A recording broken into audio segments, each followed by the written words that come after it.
You're depending on others too much for validation, for motivation, for solutions, for direction, for confidence, for security. This dependence keeps you weak. It prevents growth. It creates vulnerability. It limits what you can achieve. Self-reliance is the foundation of strength, freedom, and success. When you depend primarily on yourself, you become unshakable. Your confidence comes from within. Your motivation is internal. Your solutions are self-generated. Your direction is self-determined. You're no longer at mercy of others' opinions, moods, or availability. This doesn't mean isolation. It doesn't mean rejecting all help. It doesn't mean pretending you don't need anyone. Self-reliance means having internal foundation that doesn't collapse when external supports are removed. It means being whole on your own while still able to connect meaningfully with others. Think about your life right now. How much do you depend on others? Do you need their approval to feel confident? Do you need their motivation to take action? Do you need their guidance to make decisions? Do you need their presence to feel secure? For most people, honest assessment reveals excessive dependence. They rely on others for things they should provide themselves.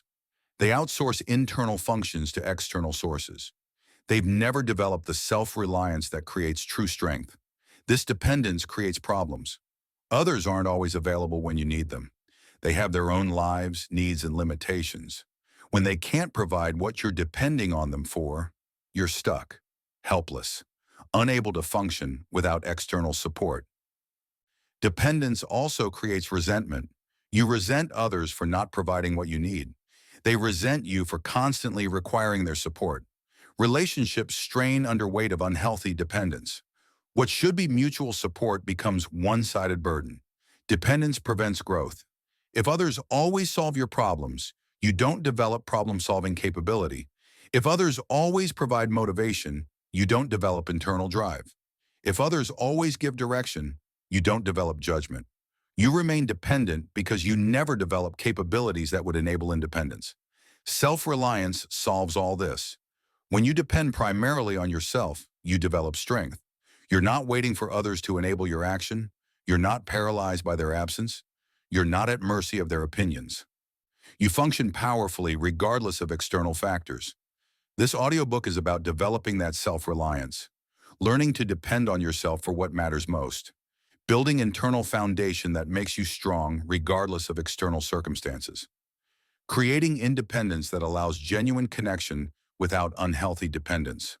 We'll explore 10 essential dimensions of self-reliance, understanding what self-reliance really is and what it isn't, developing your own values and standards, trusting your own judgment, providing your own motivation, solving your own problems, creating your own confidence, generating your own validation, making your own decisions, building your own security, and maintaining healthy independence in relationships.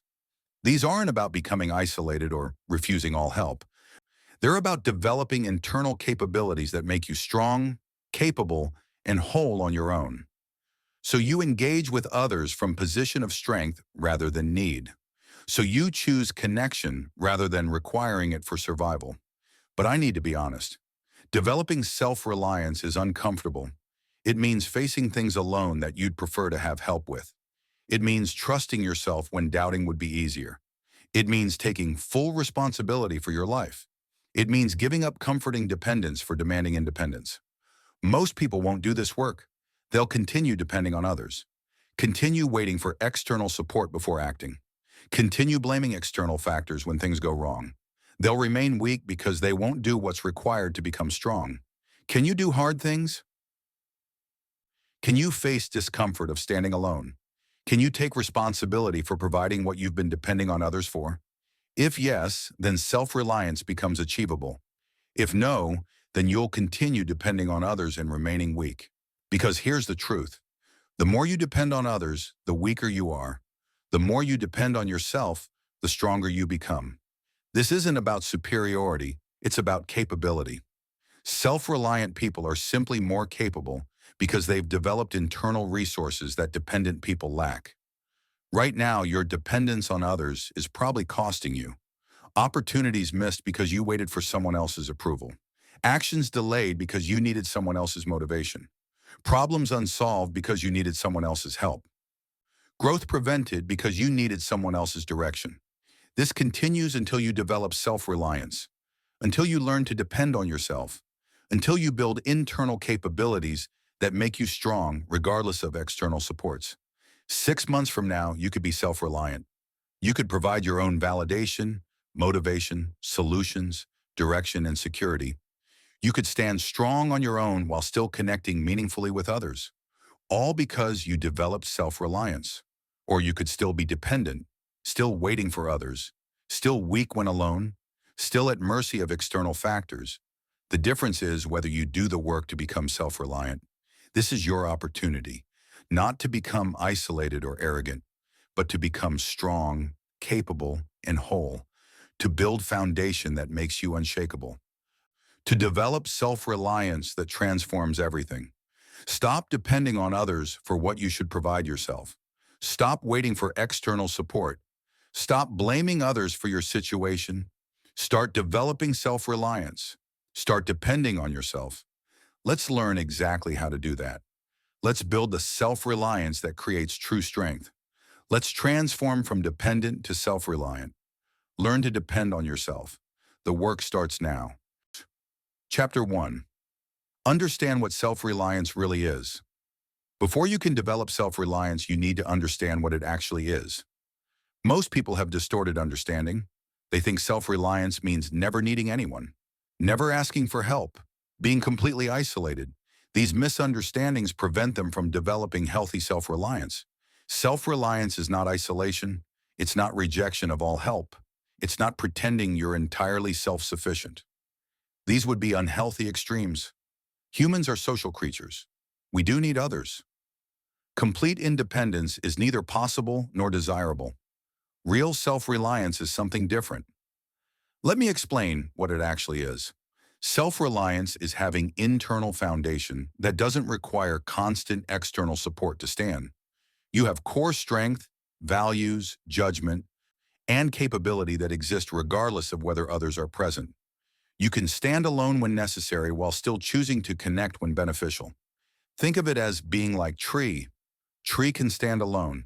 It has its own roots, trunk, strength. It doesn't need other trees to remain standing, but it still benefits from forest, from other trees, from ecosystem. Self-reliance is being tree that can stand alone, but chooses to be part of forest.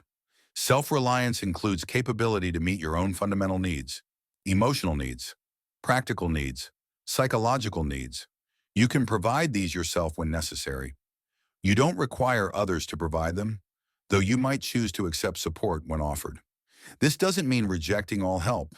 It means not being dependent on it. You can accept assistance without depending on it. The difference is crucial. Acceptance is choice. Dependence is requirement. Self-reliance includes trusting your own judgment. You gather information. You consider perspectives. But ultimately, you trust yourself to make decisions. You don't require others to validate your choices or tell you what to do. Your judgment is sufficient. This doesn't mean arrogance or refusing to consider others' input.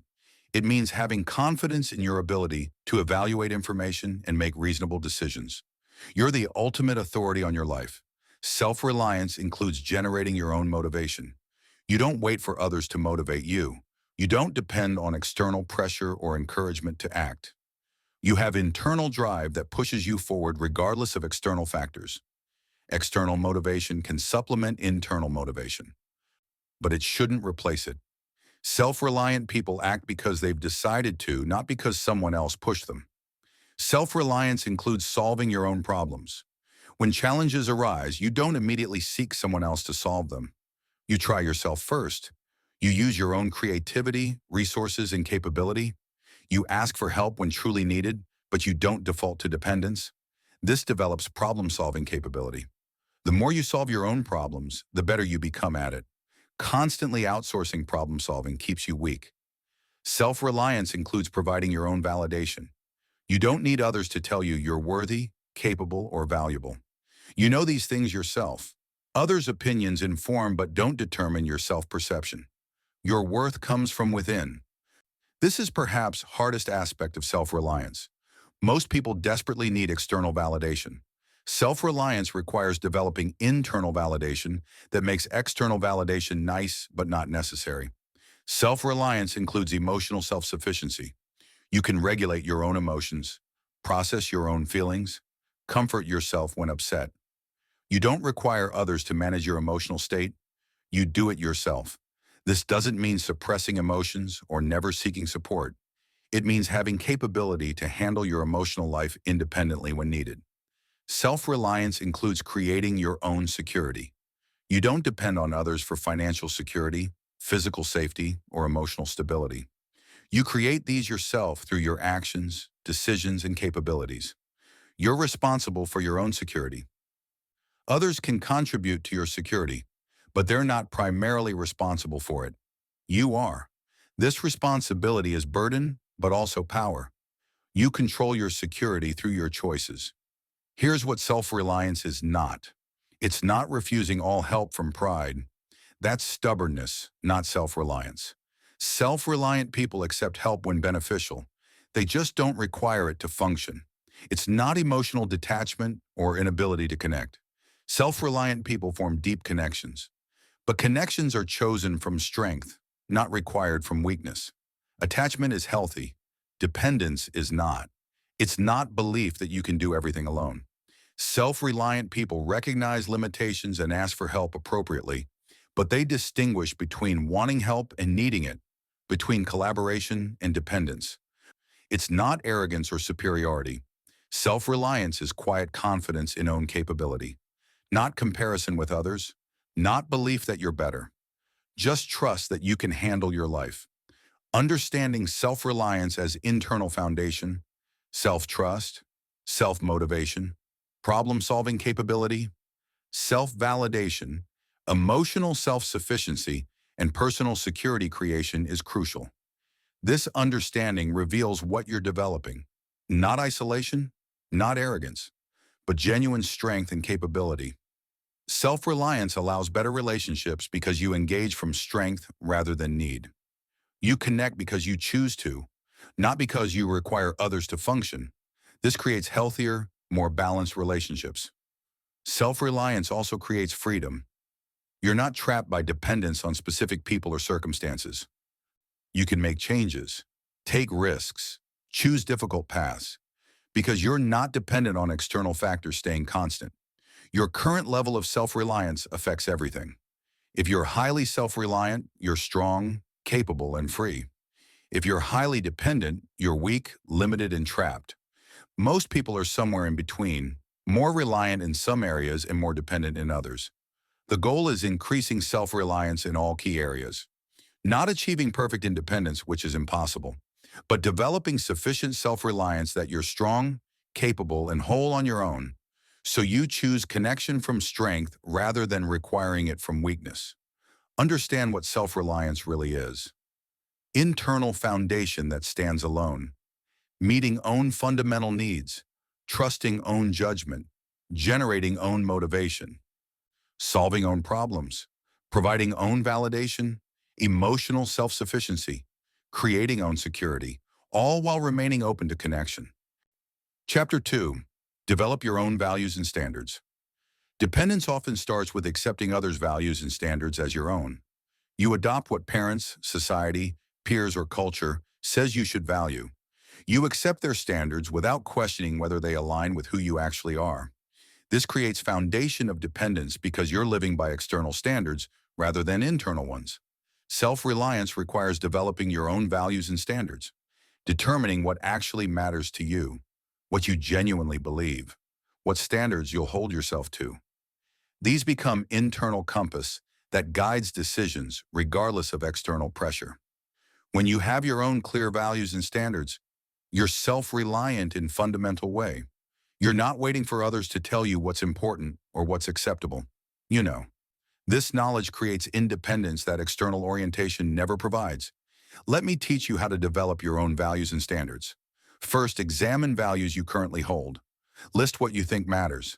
Success, family, honesty, achievement, connection, creativity, security, freedom, whatever you currently value.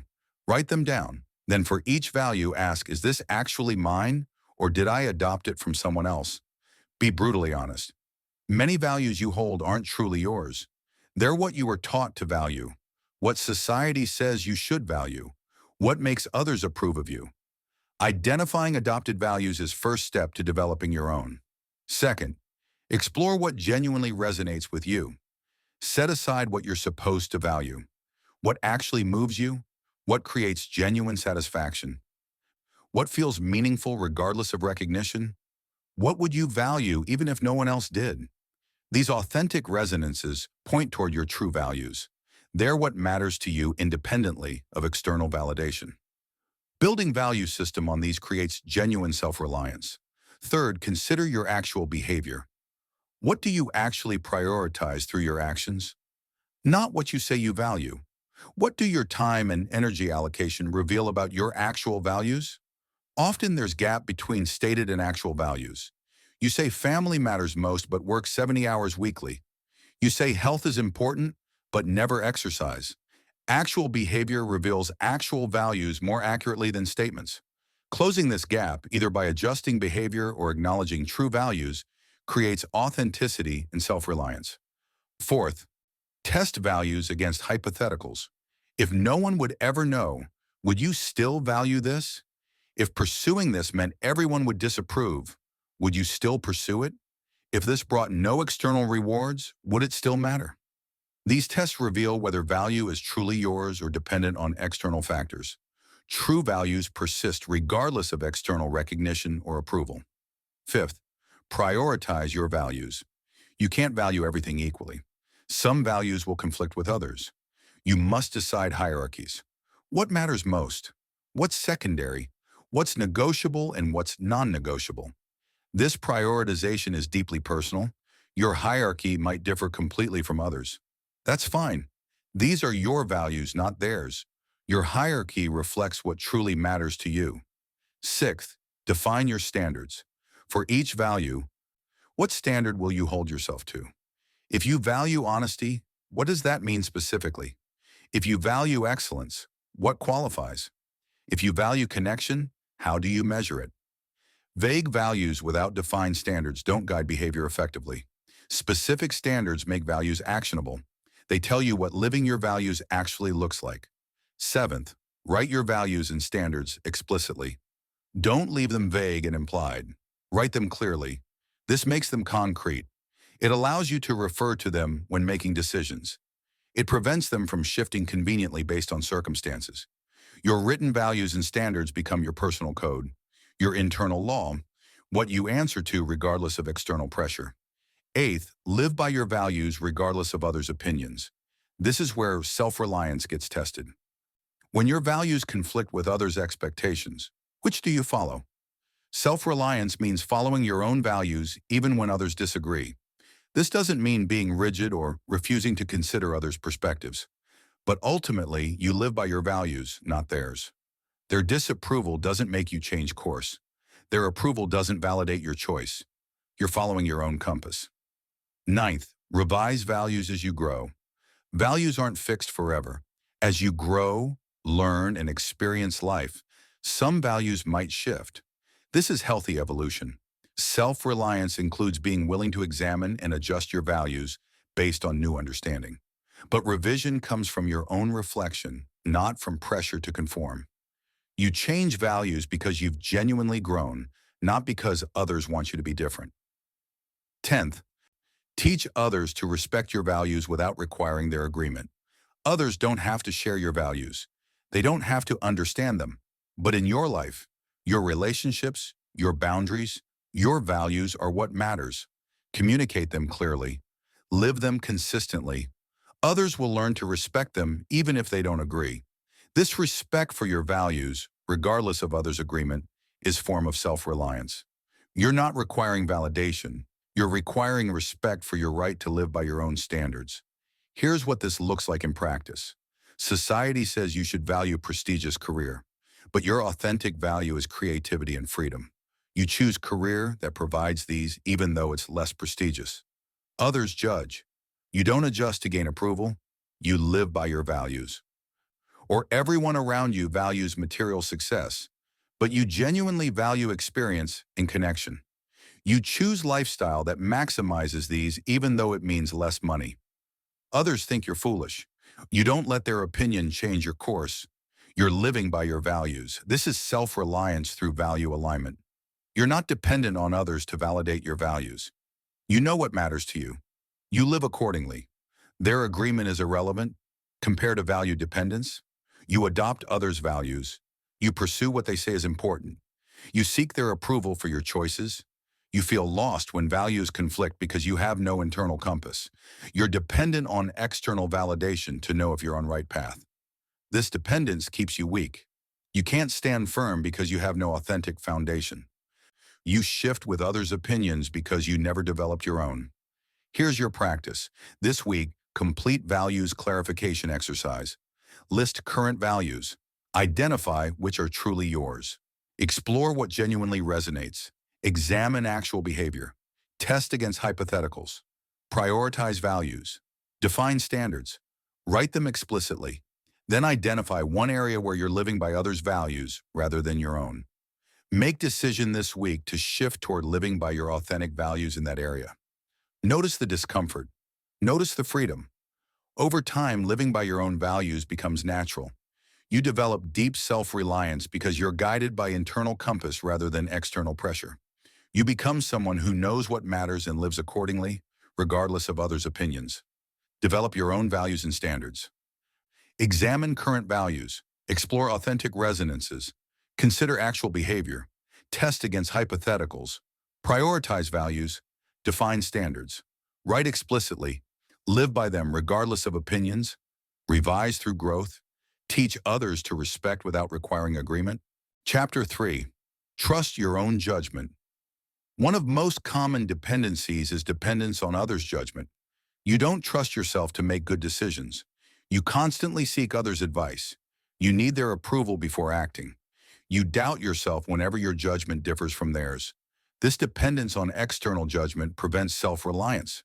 Self-reliance requires trusting your own judgment, believing that you're capable of making reasonable decisions, that your evaluation of situations is valid, that your choices can be trusted. This doesn't mean infallibility. It means confidence that your judgment is good enough to guide your life. When you trust your own judgment, you're self-reliant in a crucial way.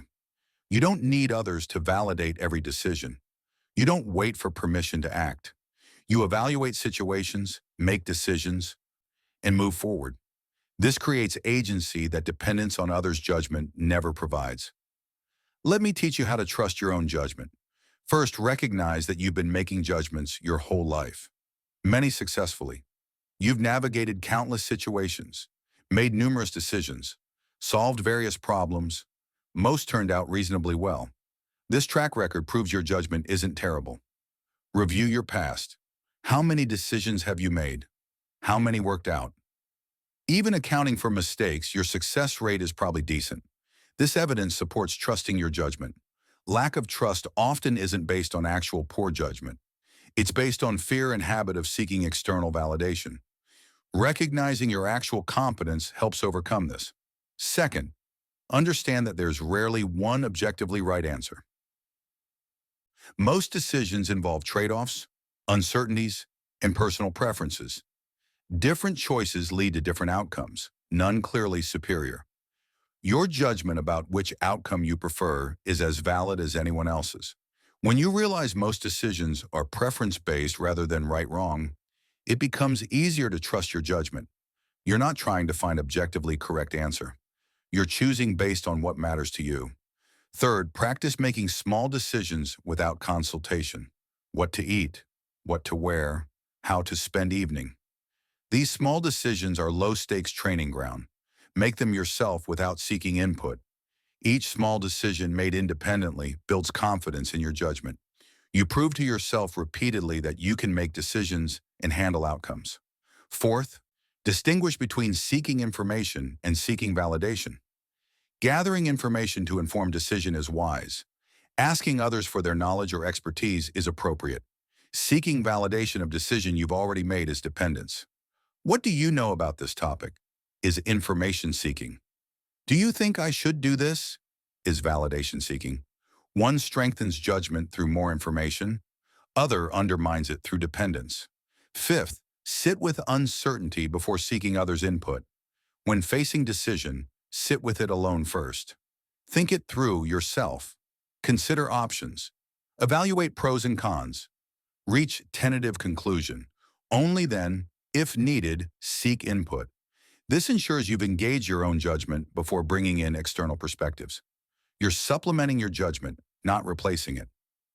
Sixth, notice when you're seeking others' judgment from fear rather than need. Are you asking because you genuinely need their expertise or because you're afraid to trust yourself? The latter is dependence that needs addressing. When you catch yourself seeking judgment from fear, stop. Make decision yourself.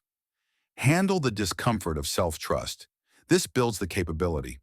Seventh, accept responsibility for your decisions. Whether you made decision independently or after consultation, it's yours. You chose. Take ownership. This ownership reinforces trust in judgment because you're acknowledging your agency. Blaming others when decisions go wrong undermines trust in judgment. Taking responsibility builds it. Eighth, learn from mistakes without catastrophizing. You'll make poor decisions sometimes. Everyone does. Mistakes don't prove your judgment is untrustworthy. They prove you're human. Learn from them, adjust, move forward. Catastrophizing mistakes undermines self-trust. Treating them as normal learning experiences maintains it. Ninth, develop decision-making frameworks. Instead of deciding randomly, have frameworks you trust. What factors matter? How do you evaluate trade-offs? What's your process? These frameworks make decision-making more reliable. Trusting your framework makes it easier to trust outcomes. You're not trusting random impulse. You're trusting systematic approach. 10th, choose based on your values, not others' approval. Your decision should align with your values and priorities, not with what others think you should do. When decision comes from your values, you can trust it regardless of others' opinions. This value alignment creates foundation for self-trust. You're not trying to make decision others approve of. You're making decision that's right for you based on what you value. Here's what trusting your judgment looks like. Major decision arises. Career change, relationship decision, financial choice, whatever. You don't immediately call everyone for advice. You sit with it. You think it through using your judgment. You evaluate based on your values. You reach decision. You might seek specific information or expertise you lack, but you're not seeking someone to decide for you. You're gathering information to inform your decision. The decision itself is yours. You make choice. You take ownership of it. It might work out well, it might not. Either way, you handled it yourself. You trusted your judgment. This builds confidence for next decision, compared to judgment dependence. Same decision arises, you immediately panic. I don't know what to do. You call multiple people. You ask their opinion. You get conflicting advice. You're more confused than before. You eventually make decision based on who seem most confident or whose approval you want most. You don't actually trust the decision because it wasn't really yours. If it goes wrong, you blame them. If it goes right, you don't gain confidence because you didn't trust yourself. This pattern keeps you dependent. You never develop confidence in judgment because you never trusted enough to use it independently. Here's your practice. This month, make one significant decision entirely through your own judgment. Don't seek others' opinions. Don't ask for validation. Think it through yourself. Evaluate based on your values. Make decision. Take ownership. Handle outcome. Notice how this feels. Scary, probably. That's normal. Discomfort of trusting yourself after years of seeking external validation. Sit with discomfort. Don't let it push you back to dependence. After one significant decision made independently, make another, then another. Each one builds trust and judgment. After several months of this practice, trusting your judgment becomes natural. You still seek information when needed, but you don't need others to validate your decisions. Trust your own judgment. Recognize your track record. Understand most decisions are preference-based. Practice with small decisions. Distinguish information seeking from validation seeking. Sit with uncertainty first. Notice fear-based seeking. Accept responsibility. Learn from mistakes without catastrophizing. Develop decision frameworks. Choose based on values, not approval. Chapter 4. Provide your own motivation. Depending on others for motivation is a common and crippling form of dependence. You need someone to push you, to encourage you, to hold you accountable. Without external motivation, you don't act. This keeps you weak because your action depends on others' availability and willingness to motivate you. Self-reliance requires providing your own motivation, having internal drive that pushes you forward regardless of external support, not needing others to inspire you or hold you accountable, acting because you've decided to, not because someone else is pushing you. When you provide your own motivation, you're unstoppable. You don't wait for others to motivate you. You don't need external pressure. You have an internal engine that drives action regardless of circumstances. This creates consistency and achievement that dependence on external motivation never provides. Let me teach you how to provide your own motivation. First, connect actions to your own reasons. Why do you want to do this? Not why others think you should. Why do you actually want it? The connection between action and your own deep reasons creates internal motivation. When motivation is rooted in someone else's reasons, it's weak. You're doing it for them, not for you. When motivation is rooted in your own reasons, it's strong. You're doing it for yourself. Clarify your actual reasons. Write them. Keep them visible. Refer to them when motivation wanes. These personal reasons generate motivation when external sources aren't available. Second, develop strong vision of what you're creating. Not vague hope, specific, compelling vision. What will success look like? How will it feel? What will it enable? Make this vision vivid and personally meaningful. This vision pulls you forward. You're not being pushed by others. You're being pulled by your own compelling vision. This internal pull is more sustainable than external push. Third, break goals into actions you can do today. Big, distant goals don't motivate daily action. Today's specific action motivates. What can you do right now that moves toward goal? Focusing on immediate action creates motivation. You're not overwhelmed by entire journey. You're motivated to take next step. This generates consistent action that compounds over time. Fourth, create personal accountability systems. Not dependent on others being available. Systems you answer to regardless of others. Daily tracking, weekly reviews, progress measurement. These create internal accountability. You're accountable to yourself, to your commitments, to your standards. Others might supplement this accountability, but they don't provide its foundation. You do. Fifth, use past successes as evidence. You've succeeded before. You've taken action when it was hard. You followed through. This past evidence proves you're capable.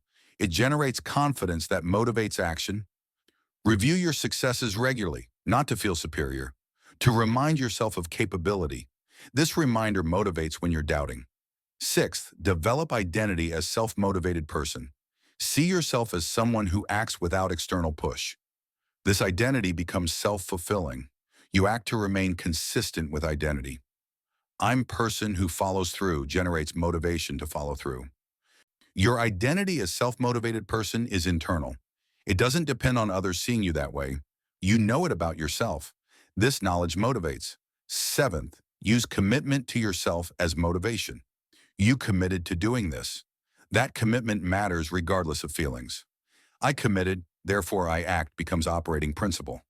External commitments work similarly, but internal commitment works even when no one else knows or cares. You know, your word to yourself matters. This creates motivation independent of external factors. Eighth, embrace discomfort of starting. Waiting for motivation to feel strong before acting means waiting forever. Motivation often comes after starting, not before. Start despite weak motivation. The doing generates motivation. This is anti-intuitive.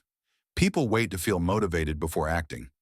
Self-reliant people act to generate motivation.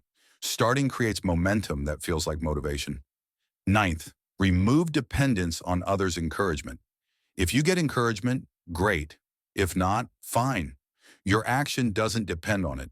You don't need cheerleading. You need commitment, which comes from within. This doesn't mean rejecting encouragement when offered. It means not requiring it to act. You're capable of acting with or without external support. 10th, create reward system you control. Celebrate your progress. Acknowledge your efforts. Reward your consistency. You don't need others to recognize your work. You recognize it yourself. This self-recognition creates positive reinforcement that motivates continued action. You're providing reward that externally dependent people wait for others to provide. Here's what self-motivation looks like. You've committed to goal. Early morning, alarm rings. You don't feel motivated. No one is there to push you. No one will know if you skip today. But you remember your reasons, your compelling vision, your commitment to yourself, your identity as self-motivated person. You get up. You take action. Not because you feel motivated, because you've decided this matters. The action generates momentum. Once started, continuing is easier. By the time you finish, you feel motivated. But you didn't wait for that feeling. You created it through action. This pattern repeats daily. You don't depend on feeling motivated. You don't depend on others pushing you. You motivate yourself through connection to your reasons, vision, commitment, and identity. Compare to motivation dependence. Same morning, alarm rings. You don't feel motivated. No one is there to push you. You tell yourself you'll do it later. You go back to sleep. Later arrives. Still no motivation. Still no external push. You skip entirely. This pattern repeats. You only act when someone is pushing you, when accountability partner is checking, when group meeting is scheduled. Otherwise, no action. Your progress depends entirely on others' availability to motivate you. This keeps you weak and inconsistent. You never develop internal motivation because you always rely on external push. Here's your practice. For 1 month, act without seeking external motivation. Don't tell people about your plans hoping they'll encourage you. Don't wait for motivation boost from others. Generate your own motivation through your reasons, vision, commitment, and identity. Track your actions daily. Not to show others, to show yourself. This self-tracking creates accountability to yourself. At month end, you'll have evidence of self-motivated action. This evidence reinforces capability. After 1 month, continue. Eventually, self-motivation becomes natural. You don't think about needing external push. You have internal drive that operates regardless of external factors. Provide your own motivation. Connect actions to your reasons. Develop compelling vision. Break into today's actions. Create personal accountability. Use past successes as evidence. Develop self-motivated identity. Use commitment as motivation. Embrace starting discomfort. Remove dependence on encouragement. Create self-controlled reward system. Chapter 5. Solve your own problems. Problem-solving dependence is pervasive. When problem arises, first impulse is seeking someone else to solve it. Asking others what to do. Hoping someone will rescue you. Waiting for external solution. This dependence prevents development of problem-solving capability and keeps you helpless. Self-reliance requires solving your own problems. When challenges arise, you engage with them yourself first. You think creatively. You try solutions. You learn from failures. You persist until resolution. You ask for help when truly needed, but you don't default to dependence. When you solve your own problems, you develop capability that compounds. Each solved problem builds problem-solving skill. Over time, you become increasingly capable. Problems that would have overwhelmed you become manageable. This growing capability is freedom that problem-solving dependence prevents. Let me teach you how to solve your own problems. First, resist immediate impulse to ask others. When problem arises, your habit might be immediately asking, "What should I do?" Resist this. Sit with problem first. Think about it yourself. Engage your own problem-solving capability. This doesn't mean never asking for help. It means trying yourself first, giving your own capability chance to work before outsourcing. Second, clearly define the problem. Often people struggle with problems they haven't clearly defined. What exactly is wrong? What's the actual issue versus surface symptoms? What needs to change? This definition process itself often reveals solutions. Vague anxiety about everything being wrong is paralyzing. Specific, "this particular thing needs addressing," is solvable. Third, generate multiple possible solutions. Don't fixate on first idea. Brainstorm alternatives. Bad ideas, good ideas, wild ideas, conservative ideas. Generate options without immediately judging them. This multiplication of options prevents premature conclusion that problem is unsolvable. Usually multiple possible approaches exist. You must generate them to discover which might work. Fourth, evaluate solutions against criteria that matter to you. Consider feasibility, cost, alignment with values, likely outcomes. Use your judgment to assess which solution serves you best. This evaluation is where your judgment matters. Different solutions suit different people. What's best for you depends on your values, resources, and priorities. Your evaluation, not others, determines best path. Fifth, implement solution and observe results. Don't just plan endlessly, act. Try the solution. See what happens. This experimentation is how you learn what works. Many people plan and plan without acting. Self-reliant people act, observe, adjust. They learn through doing, not just through thinking. Sixth, adjust based on results. First solution might not work perfectly. That's fine. Adjust. Try variation. Modify approach. Persistence through adjustment is how most problems get solved. This adjustment requires observing results honestly and being willing to change approach. Stubbornly continuing failed approach is not self-reliance. It's rigidity. Self-reliance includes adaptive problem-solving. Seventh, build on partial solutions. Sometimes you can't solve problem completely immediately. You solve part of it. That's progress. Build on it. Each partial solution makes complete solution more achievable. Waiting for perfect, complete solution prevents progress. Taking partial solutions shows you're solving problem incrementally.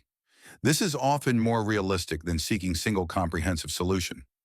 Eighth, learn from every problem-solving attempt. Whether solution worked or not, you learned something about the problem, about your approaches, about what works. This learning accumulates, making you better problem solver. Document lessons. What worked? What didn't? Why? This explicit learning accelerates capability development. Ninth, ask for help appropriately when needed.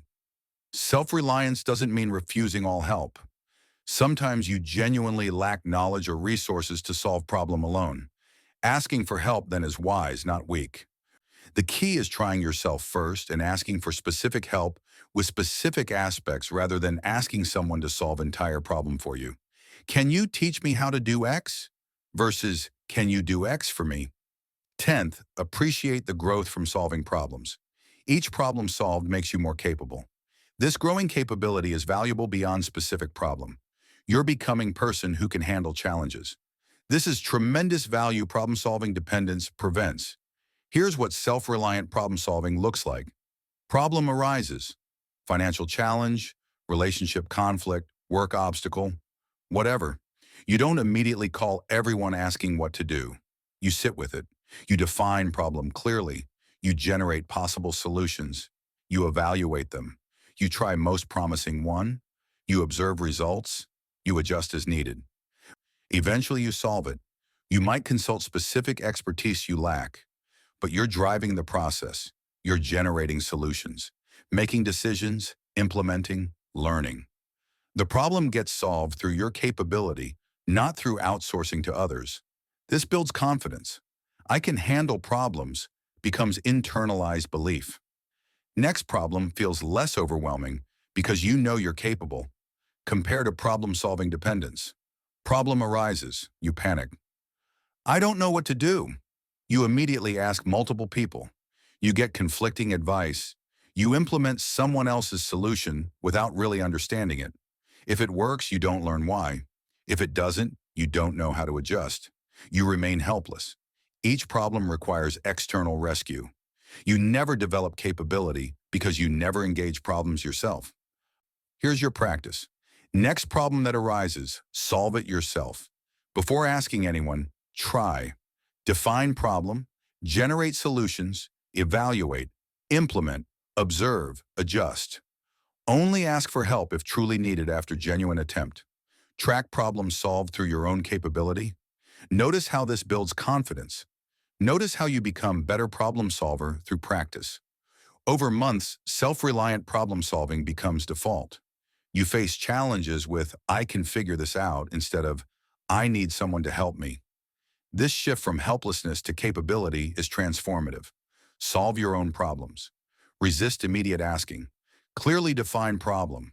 Generate multiple solutions. Evaluate against your criteria. Implement and observe. Adjust based on results.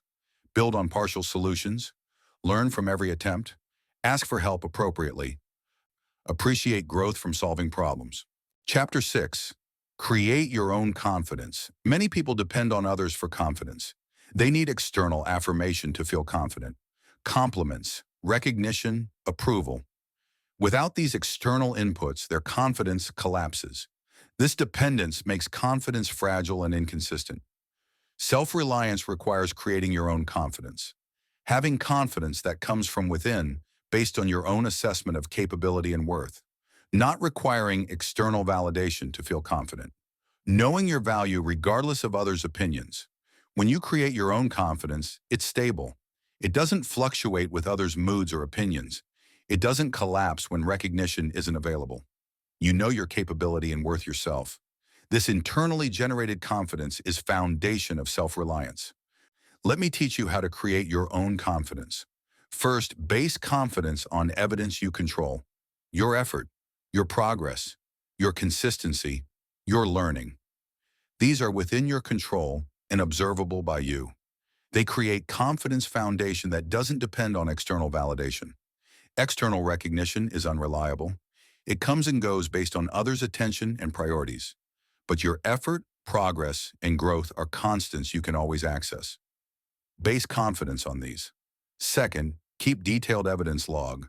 Document your efforts, progress, accomplishments, lessons learned. This creates visible evidence of capability. When doubt creeps in, review log. Evidence rebuilds confidence. Most people forget their accomplishments and remember their failures. Log counteracts this negativity bias.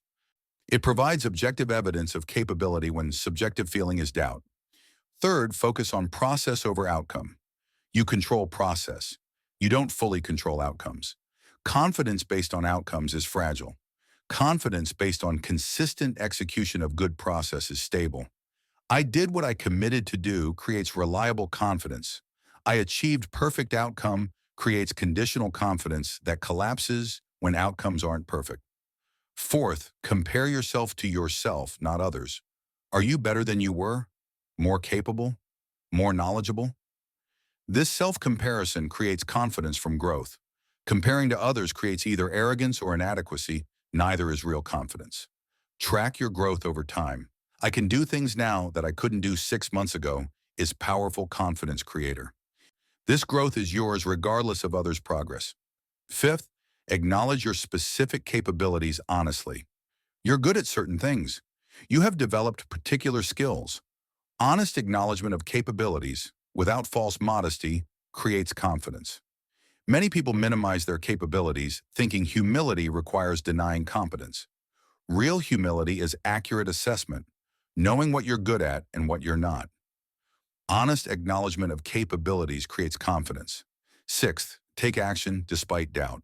Confidence isn't absence of doubt. It's action despite doubt. Each time you act despite doubt, you build confidence. You prove doubt doesn't stop you. This creates deeper confidence than waiting to feel confident before acting. Confidence built through action despite doubt is robust. It includes ability to act when uncertain. This is more valuable than confidence that only exists when feeling certain. Seventh, learn from failures without self-condemnation. Failure doesn't prove you're incapable. It proves you're trying difficult things. Extract lessons without destroying confidence. That didn't work, and I learned something, maintains confidence while enabling growth. Self-condemnation after failure destroys confidence. Learning from failure while maintaining belief in capability builds it. Eighth, speak to yourself with confidence. Your internal voice either builds or destroys confidence. I can do this. I'm capable. I'm learning. Builds it. I can't do anything right. I'm hopeless. Destroys it. Monitor self-talk. When you notice confidence destroying self-talk, stop. Rephrase more accurately and supportively. Your consistent internal voice shapes your confidence more than anything external. Ninth, set and achieve small commitments. Each kept commitment builds confidence. Start small, commit to something achievable, do it, then commit to next thing. Do it. Each completion proves you're reliable to yourself. This reliability creates confidence. I do what I commit to becomes internalized identity. This identity generates confidence independent of external validation. 10th, separate confidence from need for external validation. Compliments are nice, recognition is pleasant, but your confidence doesn't depend on them. You know your capability whether others recognize it or not. This separation is crucial. When confidence depends on external validation, it's fragile. When confidence is internal, it's stable. You're confident because you know yourself, not because others affirm you. Here's what self-created confidence looks like. You're about to do something challenging. Public presentation, difficult conversation, new skill attempt. Your automatic response might be doubt, but you access your evidence, your log of past efforts and growth, your track record of keeping commitments, your specific capabilities relevant to this challenge, your practice of acting despite doubt. These internal sources generate confidence. You might still feel nervous. Confidence doesn't eliminate nervousness. But underneath nervousness is stable knowing. I can handle this. I'm capable. Even if it's imperfect, I'll manage. This knowing is your self-created confidence. You proceed. Afterwards, whether it went well or not, you acknowledge effort. You extract lessons. You add experience to your evidence log. Your confidence maintains or grows because it's based on your assessment, not others' reactions. Compared to externally dependent confidence, same challenge arises. You immediately seek reassurance. Do you think I can do this? You need others to tell you you're capable. If they're encouraging, you feel temporary confidence. If they're doubtful, your confidence collapses. During challenge, you're focused on others' reactions. Afterwards, you need their validation. If they praise you, confidence temporarily rises. If they criticize or ignore you, confidence crashes. This roller coaster is exhausting and limiting. Your confidence depends entirely on others' moods and opinions. You never develop stable internal confidence because you never create it yourself. Here's your practice. This month, build self-created confidence. Start evidence log. Document efforts, progress, capabilities. Review it daily. Set and achieve small commitments. Notice and redirect confidence-destroying self-talk. Compare yourself to past self. Base confidence on process you control. Most importantly, stop seeking external validation. When you want to ask, do you think I can do this? Stop. Answer the question yourself using your evidence. Trust your assessment. By month end, you'll notice more stable confidence, not dependent on others' opinions, based on your own evidence and assessment. This confidence is yours regardless of external factors. Create your own confidence based on evidence you control. Keep detailed log. Focus on process. Compare to yourself. Acknowledge capabilities honestly. Act despite doubt. Learn from failures without self-condemnation. Use confidence-building self-talk. Keep small commitments. Separate confidence from need for validation. Chapter 7. Generate your own validation. Perhaps deepest dependence is dependence on others' validation. Needing others to affirm your worth, to tell you you're good enough, to approve of your choices, to recognize your value. Without external validation, you feel uncertain of your worth. This dependence keeps you trapped in constant need for approval. Self-reliance requires generating your own validation, knowing your worth internally, affirming yourself, approving of your own choices, recognizing your own value. Others' validation becomes nice bonus rather than necessary foundation. When you generate your own validation, you're free. Free from constantly seeking approval. Free from being controlled by others' opinions. Free to make choices based on what's right for you rather than what others will approve of. This freedom is essence of self-reliance. Let me teach you how to generate your own validation. First, understand that external validation is fundamentally unreliable. Others have their own biases, moods, limitations, and agendas. Their validation or lack of it says more about them than about you. Basing your worth on their validation is building on unstable foundation. You can't control whether others validate you. They might or might not. Depending on validation you can't control keeps you perpetually anxious and unstable. Generating your own validation gives you control over your sense of worth. Second, define worth independently of achievement or recognition. Your worth is inherent. You're valuable because you're a human being, not because of what you accomplish or others' opinions. This inherent worth is foundation for self-validation. When worth is tied to achievement or recognition, it fluctuates. When worth is inherent, it's stable. This stable foundation enables self-validation regardless of circumstances. Third, acknowledge your efforts and progress yourself. Don't wait for others to notice. You notice. I worked hard on that. I made progress. I did what I committed to. This self-acknowledgement is validation. Most people discount their own acknowledgement, thinking only external recognition counts. Self-acknowledgement counts more because it's always available and never biased by others' agendas. Fourth, celebrate your wins privately. You don't need public recognition to celebrate. Celebrate yourself. Take a moment to appreciate what you accomplished. Feel satisfaction in effort and progress. This private celebration is self-validation. External celebration is nice. But your celebration of yourself matters more because it's not dependent on others' attention or approval. Fifth, approve of your own choices. When you make decision aligned with your values, approve of it yourself. Don't wait for others to agree. You know it's right for you. Your approval is what matters. I approve of this choice because it aligns with my values is self-validation. Others might disagree. Their disagreement is irrelevant. You're living your life, not theirs. Sixth, forgive yourself without requiring others' forgiveness. When you make mistake, you're the one who needs to forgive yourself.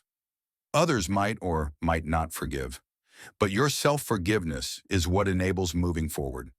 Requiring others' forgiveness to forgive yourself keeps you trapped.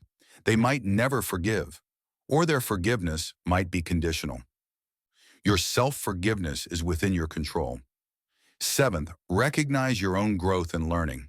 You see the progress others might miss. You know the challenges you've overcome. You understand the learning that's happened. This self-recognition is validation that matters more than external recognition. External recognition often misses your actual growth because others don't see complete picture. You do. Your recognition is most accurate and meaningful. Eighth, trust your own experience and feelings. Your experience is valid regardless of whether others validate it. Your feelings are real regardless of whether others acknowledge them. Trust these as valid data about your life. Requiring others to validate your experience before trusting it keeps you disconnected from yourself. Your experience is yours. It's valid because you experienced it, not because others agree it happened. Ninth, practice daily self-affirmation. Tell yourself daily that you're worthy, capable, valuable, good enough. This daily practice builds internal validation that external validation can't provide. This isn't false positivity. It's recognition of truth that external validation culture obscures. You are worthy. Regularly affirming this truth to yourself creates stable self-validation. 10th, notice when you're seeking validation and redirect. When you catch yourself about to ask, "What do you think of me?" or share something hoping for validation, stop. Provide the validation yourself. "I think I did well on that. I approve of this choice. I'm proud of this effort." This redirection from external to internal validation is key practice. Each time you redirect, you strengthen self-validation capability. Here's what self-validation looks like. You complete project. Your automatic impulse is sharing it for validation. "Look what I did. Do you think it's good?" You catch this impulse. Instead, you validate yourself. "I'm proud of this. I put good effort in. It turned out well." You feel satisfied without needing external recognition. Someone criticizes you. It stings, but you don't let their criticism determine your worth. You consider whether criticism is valid. If so, you learn. If not, you dismiss it. Either way, your worth remains stable because it's not based on their opinion. You make difficult choice. Others might not understand or approve. You validate yourself. This is right choice for me. It aligns with my values. I approve of my decision. Others' disapproval doesn't make you doubt. You've validated yourself. This self-validation creates freedom. You're not constantly anxious about others' opinions. You're not seeking approval. You're not devastated by criticism. You have stable sense of worth that comes from within. Compare to validation dependence. You complete same project. You immediately share it seeking validation. Others' reactions determine how you feel about it. If they praise, you feel good temporarily. If they ignore or criticize, you feel terrible. Your worth fluctuates with their responses. You make decisions based on what others will approve of rather than what's right for you. You avoid authentic choices that might not be validated. You stay trapped in perpetual need for approval that never quite satisfies. Here's your practice. For 1 month, generate your own validation. Acknowledge your efforts yourself. Celebrate wins privately. Approve your choices. Recognize your growth. Practice daily self-affirmation. Most importantly, catch and redirect validation seeking. Each time you want external validation, provide it yourself instead.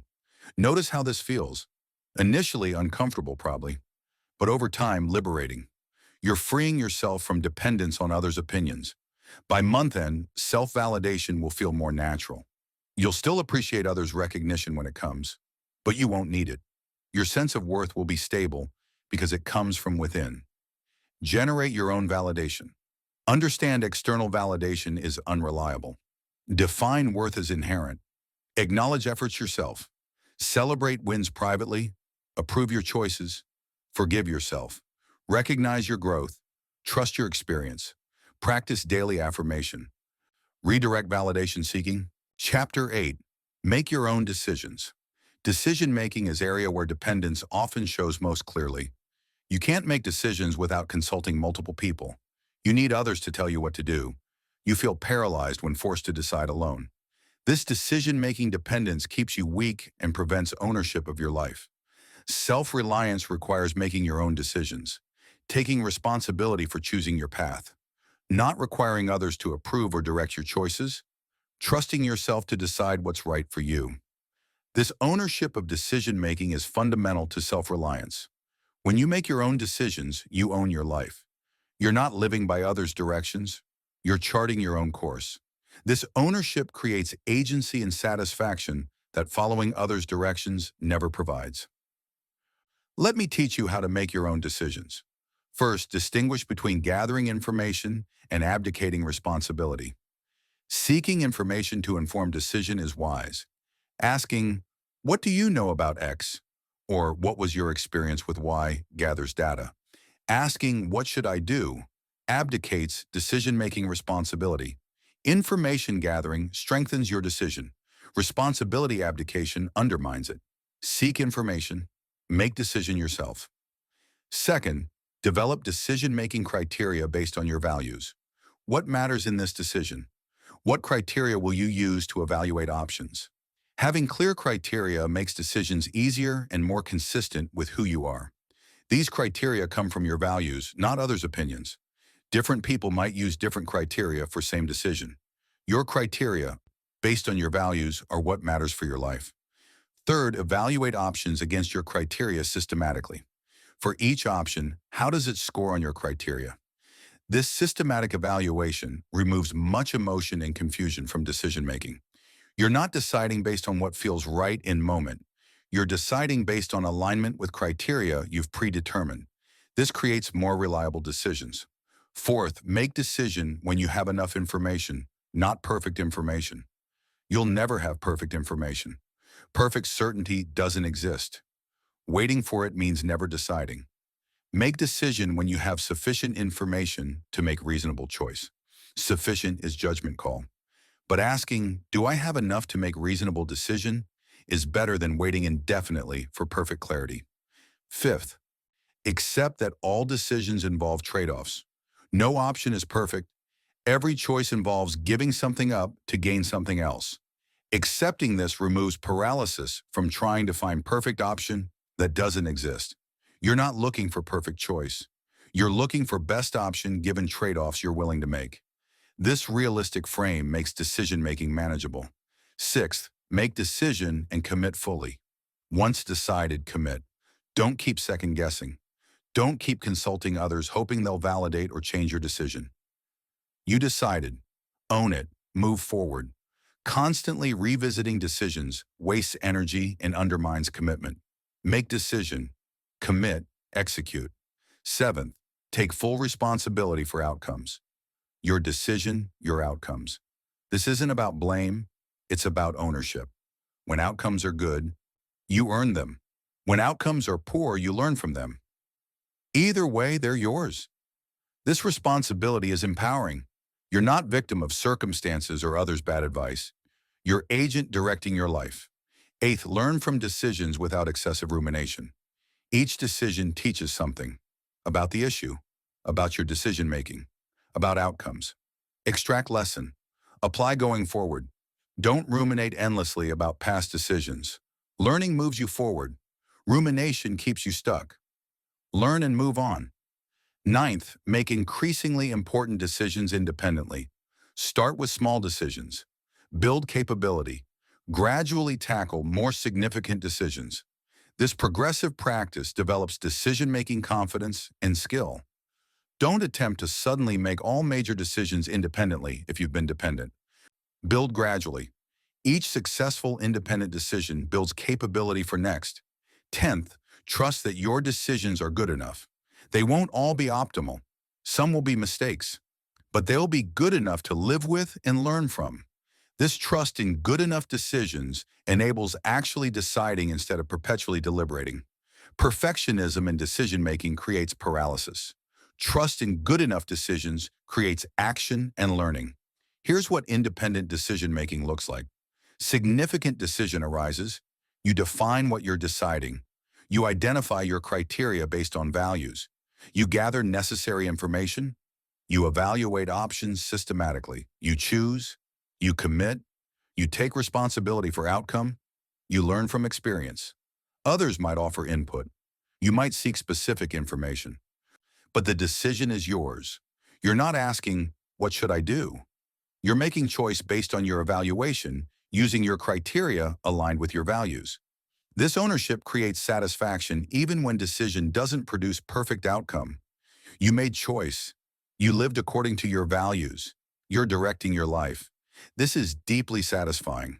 Compared to decision-making dependence, same decision arises. You panic. I don't know what to do. You ask everyone. You get conflicting advice. You feel more confused.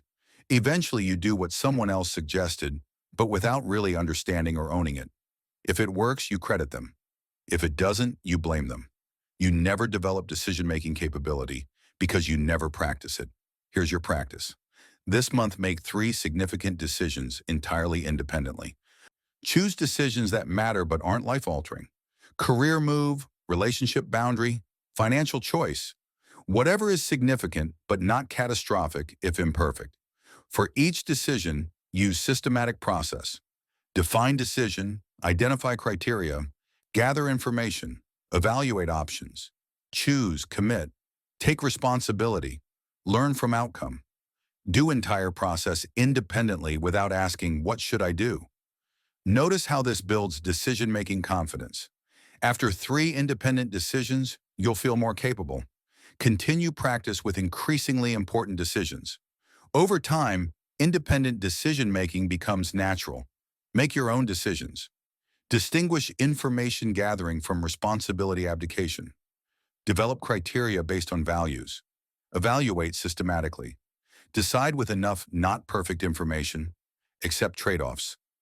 Commit fully. Take responsibility. Learn without ruminating.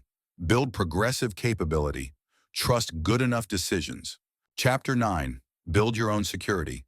Security dependence is deeply rooted. Financial security from employer. Physical security from others. Emotional security from relationships. This dependence creates vulnerability. When external security sources removed, you're exposed. Self-reliance requires building your own security. Self-reliant security doesn't mean achieving perfect invulnerability. That's impossible. It means creating security through your own capabilities, choices, and resources rather than depending primarily on external sources. When you build your own security, you're less vulnerable to others' decisions and circumstances beyond your control.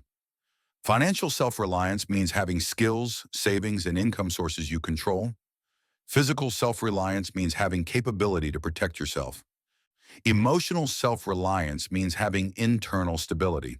These create security that external dependence never provides. Let me teach you how to build your own security. First, develop valuable skills that create income independence. Skills that are marketable regardless of specific employer. Skills you can use to create value independently. These skills are security because they enable income generation regardless of circumstances. Single employer dependence is vulnerability. Diverse skills that create options are security. Invest in skill development that makes you valuable in multiple contexts. Second, build financial reserves you control. Emergency fund, savings, investments. These reserves create buffer between you and financial vulnerability. They provide options when circumstances change. Living paycheck to paycheck creates dependence. Building reserves creates independence. Even modest reserves provide security that living on edge never does. Third, create multiple income streams when possible. Primary job plus side income. Multiple clients rather than single employer. Passive income sources. Diversification creates security through reducing dependence on single source. Single income source is vulnerability. Multiple sources are resilience. Work toward diversification even if starting small. Fourth, develop physical capabilities for self-protection. Basic self-defense skills, situational awareness, emergency preparedness. These capabilities reduce dependence on others for physical security. This doesn't mean becoming paranoid or aggressive. It means having basic capability to protect yourself rather than being entirely dependent on others' protection. Fifth, build practical self-sufficiency skills. Basic home repair, cooking, financial management, health maintenance. These skills reduce dependence on experts for basic life needs. You won't be expert in everything, but basic competence in life skills creates security through reduced dependence. Sixth, create social network of mutual support. Not dependence, but mutual support among self-reliant people. Help when needed, receive help when necessary, but based on mutual strength, not one-sided dependence. Healthy network is security source, but it's different from dependence. You're contributing as much as receiving. It's mutual rather than one-sided. Seventh, develop emotional self-regulation capability. Ability to manage your emotional state independently, to comfort yourself, to work through feelings, to maintain stability without requiring others to manage your emotions. Emotional dependence on others creates vulnerability. When they're unavailable, you're unstable. Emotional self-regulation creates security through internal stability. Eighth, build knowledge that creates autonomy. Financial literacy, health literacy, legal basics, technology competence. This knowledge reduces dependence on others to navigate basic systems. Ignorance creates dependence. Knowledge creates autonomy. Invest in learning that makes you capable rather than dependent. Ninth, create flexibility through minimal obligations. Fewer fixed obligations means more flexibility to adapt to circumstances. Large fixed expenses and inflexible commitments create dependence on specific income and circumstances. Building security sometimes means keeping obligations manageable so you have flexibility when circumstances change. 10th, develop resilience through experience with difficulty. Each challenge handled builds confidence and ability to handle future challenges. This resilience is a form of security. You know you can adapt because you've done it before. Avoiding all difficulty prevents resilience development. Facing challenges builds it. Resilience is security source that external protection never provides. Here's what self-built security looks like. You have valuable, diverse skills, financial reserves, multiple income sources, basic self-sufficiency capabilities, emotional self-regulation, practical knowledge, flexible obligations, proven resilience. When circumstances change, you adapt. Job loss doesn't devastate because you have savings, other skills, and confidence in ability to create new income. Relationship ending doesn't destroy because you're emotionally stable independently. Physical threat is manageable because you have basic self-protection capability. You're not invulnerable, but you're resilient. Your security comes primarily from your capabilities, not from external sources you can't control. This creates stability that dependence never provides. Compared to security dependence, you depend entirely on one employer. No savings, no other skills, no self-sufficiency capability, complete emotional dependence on relationship.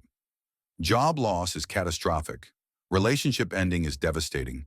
Any disruption threatens your entire security. This vulnerability keeps you trapped. You can't make changes because your security depends on maintaining current circumstances. You're controlled by fear of losing external security sources. Here's your practice. Over next 6 months, build security systematically. First 3 months, focus on financial security. Build emergency fund even if small. Develop additional marketable skill. Explore potential additional income source.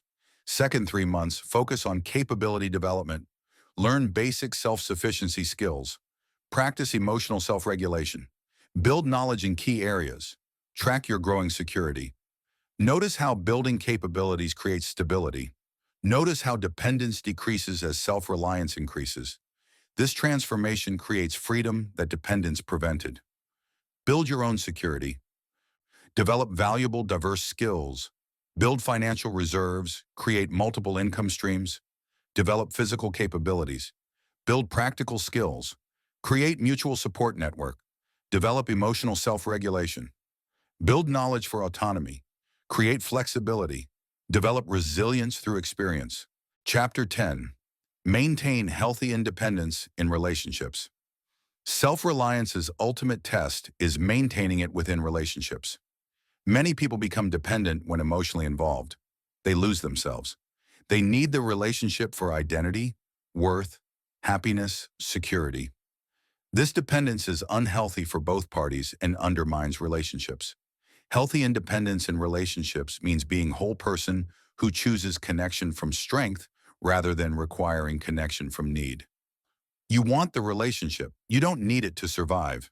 This paradox creates strongest, healthiest relationships. Self-reliance in relationships doesn't mean distance or emotional unavailability. It means bringing complete self to relationship rather than half-person requiring other half to be whole. Two whole people connecting creates something more powerful than two half people depending on each other. Let me teach you how to maintain healthy independence in relationships. First, maintain your own identity. Don't lose yourself in relationship. Keep your interests, values, goals, and identity separate from relationship. You're you. Partner is them. Together you create us, but you and them exist independently. Loss of individual identity creates unhealthy dependence.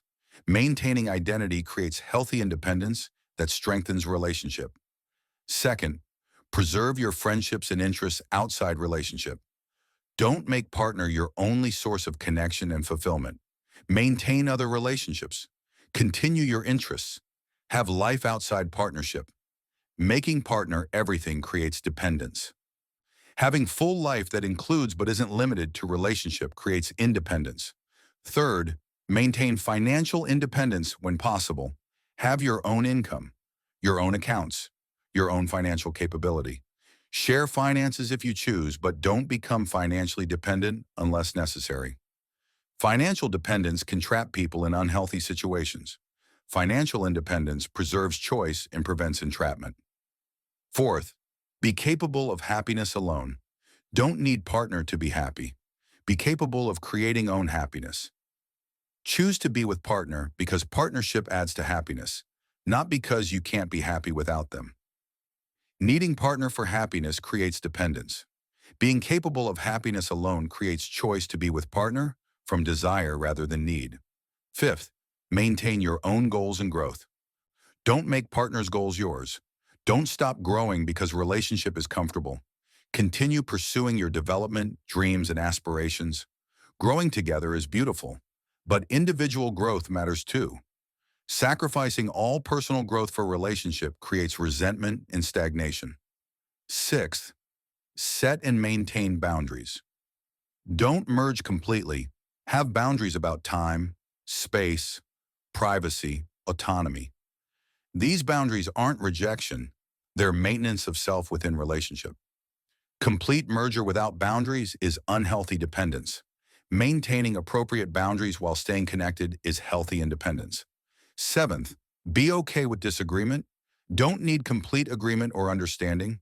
You'll disagree sometimes. You'll see things differently. This is healthy. Different people have different perspectives. Needing partner to always agree or understand creates pressure. Being okay with disagreement creates space for both to be authentic. Eighth, maintain decision-making capability. Don't defer all decisions to partner. Keep your own judgment active. Make decisions together when appropriate, but maintain capability to make own decisions in your domains. Deferring all decisions creates dependence. Sharing decisions while maintaining individual judgment creates healthy collaboration. Ninth, be willing to lose relationship if it becomes unhealthy. Don't stay in unhealthy relationship from dependence. If relationship becomes harmful, be capable of leaving. This capability prevents being trapped. Paradoxically, willingness to leave creates healthier relationship. Partner knows you're there by choice, not trapped by dependence. 10th, love partner without needing them. This is subtle but crucial distinction. You love them deeply. You value relationship highly. You'd be sad if it ended, but you don't need them to survive or be okay. You want them. Need and want are different. Want creates freedom. Need creates dependence. Here's what healthy independence in relationship looks like. You love partner deeply. You've built life together. You're committed, but you're still complete person. You have own identity, interests, goals, friends. You're financially capable. You're emotionally stable alone. You maintain boundaries. You make own decisions in your domains. You disagree sometimes without disaster. If relationship ended, you'd grieve deeply, but you'd survive and eventually thrive. You're with partner by choice, not by need. This independence creates healthy relationship where both partners are whole people choosing connection. Compare to relationship dependence. You've lost yourself in relationship. Partner is everything. Your identity, happiness, worth, all tied to relationship. No separate interests or friends. Financially dependent, emotionally dependent. No boundaries.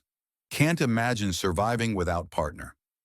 This dependence creates toxicity, pressure on partner, fear of abandonment, controlling behavior, resentment from loss of self, inability to leave if relationship becomes unhealthy. This serves no one. Here's your practice. If you're in relationship, assess current independence level. Have you maintained identity, separate interests, financial capability, emotional stability alone, boundaries, decision-making capability? For areas where dependence has developed, work to restore independence. Not by creating distance, but by developing capabilities that make you whole, whether in relationship or not. If you're not in relationship, build independence now. Don't wait. Develop capabilities, identity, stability that you'll maintain when relationship comes. This prevents dependence from forming. Healthy independence creates strongest relationships because both people are whole. They choose each other from strength rather than needing each other from weakness. This choice is love in its best form. Maintain healthy independence in relationships. Preserve your identity. Maintain outside friendships and interests. Keep financial independence. Be capable of happiness alone. Maintain your goals. Set boundaries. Be okay with disagreement. Maintain decision-making capability. Be willing to lose relationship if unhealthy. Love without needing. We've explored 10 essential dimensions of self-reliance. Understanding what it really is. Developing your own values and standards. Trusting your own judgment. Providing your own motivation. Solving your own problems. Creating your own confidence. Generating your own validation. Making your own decisions. Building your own security. And maintaining healthy independence in relationships. These aren't just concepts to understand. They're capabilities to develop. Self-reliance is built through practice, through doing things yourself that you've been depending on others for, through taking responsibility for what you've been outsourcing, through standing alone when you've been leaning on others. But understanding these dimensions changes nothing without implementation. You can know that self-reliance matters and still depend on others. You can recognize the value of independence and still remain dependent. You can agree with everything in this audiobook and continue waiting for others to provide what you should provide yourself. So here's the question. Will you actually develop self-reliance? Will you do the uncomfortable work of depending on yourself? Will you practice these capabilities until they're strong? Most people won't. They'll continue depending on others. Continue being weak, continue being vulnerable. You can be different. You can actually become self-reliant. You can develop the capabilities that create genuine strength, but it requires commitment to face discomfort, to stand alone when it would be easier to lean on others, to take responsibility when blaming would be simpler. Because here's what's at stake. Your dependence on others limits everything. Your growth, your freedom, your possibilities, your strength. As long as you depend on others for validation, motivation, direction, solutions, you remain weak and controlled. Self-reliance is foundation for everything else. Right now, your dependence is probably costing you. Opportunities missed because you waited for someone else's approval. Actions delayed because you needed someone else's motivation. Problems unsolved because you needed someone else's help. Growth prevented because you needed someone else's direction. This continues until you develop self-reliance, until you learn to depend on yourself, until you build capabilities that make you strong, regardless of whether others are available to support you. 6 months from now, you could be self-reliant. You could stand strong on your own. You could provide yourself what you've been depending on others for. You could make decisions confidently, solve problems capably, generate validation internally, all because you developed self-reliance.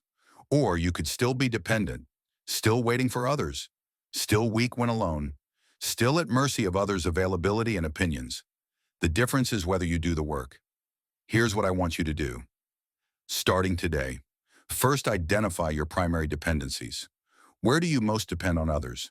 For validation, motivation, problem solving, decision making, direction? Choose one primary dependence to address first. Second, commit to developing self-reliance in that area. For next month, provide yourself what you've been depending on others for. If it's validation, generate your own. If it's motivation, create your own. If it's problem solving, solve your own problems first before asking for help. Third, practice daily self-reliance building. Each day, one thing you do independently that you'd normally depend on others for. Small things compound. Each independent action builds capability. Fourth, track your growing self-reliance. Notice when you depend on yourself successfully. Notice when capability increases. Notice when external dependence decreases. This tracking reinforces growth. Fifth, find accountability for self-reliance development. Someone who will support your independence rather than your dependence. Who will encourage your standing alone rather than leaning. Who believes in your capability. These 5 actions, started today, begin your self-reliance journey. After 1 month, tackle another area of dependence. After 3 months, notice transformation. After 6 months, you'll be fundamentally more self-reliant. But this only develops if you start, if you actually implement, if you commit to discomfort of developing independence. Self-reliance is foundation of strength, not isolation, not arrogance, but genuine capability to depend on yourself, to stand alone when necessary, to provide yourself what you need. This capability creates freedom that dependence never provides. You can have best relationships when you're self-reliant because you engage from strength rather than need. You can take biggest risks because you don't depend on external security. You can pursue largest goals because you don't depend on others' approval or motivation. Stop depending on others for what you should provide yourself. Stop waiting for external support. Stop letting dependence keep you weak. Start developing self-reliance. Start depending on yourself. This is your power. This is your responsibility. This is your opportunity to become strong through self-reliance, to build foundation that nothing external can shake, to develop capabilities that make you unshakable. Your dependence has kept you limited. Your self-reliance will set you free. The growth you've been depending on others to enable, you can create yourself. The security you've been depending on the circumstances to provide, you can build yourself. The confidence you've been depending on validation to create, You can generate yourself. You can depend on yourself. Not because you're superior, because you've developed the capabilities. You've done the work. You've built the foundation. This development is available to anyone willing to do the work. Learn to depend on yourself, not someday when it's comfortable. Today, despite discomfort, not when circumstances force it, by choice before they do, not partially, fully in every area that matters. The strongest people aren't those who never need anyone. They're those who are capable alone, but choose connection from strength, who can stand alone but prefer to walk together, who don't need others but deeply value them. This is self-reliance, this is strength, this is freedom. Build it, develop it, live it. Learn to depend on yourself. The work starts now. Begin.